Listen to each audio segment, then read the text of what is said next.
بأن الخروج سيؤثر على الاتحاد فردوا، وكان الضحية هو القادسية.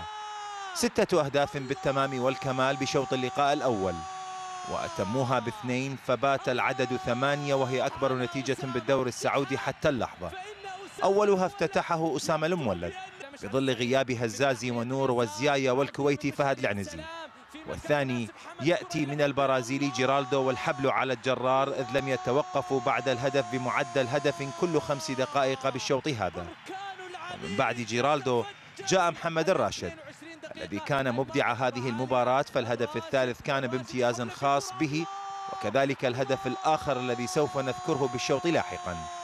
ومن بعد راشد عاد الدور على جيرالدو مرة أخرى، ودفاع القادسية لم يكن موجودا أو كانوا متواجدين وغير مرئيين، حيث سرح ومرح لاعبو الاتحاد براحة تامة ومطلقة.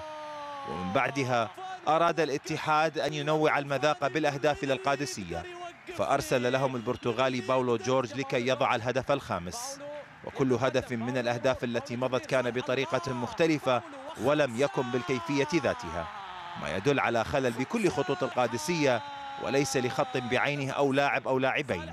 وقبل نهاية الشوط الأول عاد الراشد ليقول بأن دكة الاحتياط ليس مكان الرجل هذا، وهو يقدم أفضل المستويات والهدف السادس شاهد له. ولكي لا أثقل ببالكم أو تتوه كما تهت أنا وتاه القادسية بهذه المباراة، فإن الاتحاد أضاف هدفين 2 بالشوط الثاني، أحدهما من صالح الصقري والآخر من صاحب الثلاثية بهذا اليوم جيرالدو، وعلامة استفهام كبيرة جدا بهذه النتيجة.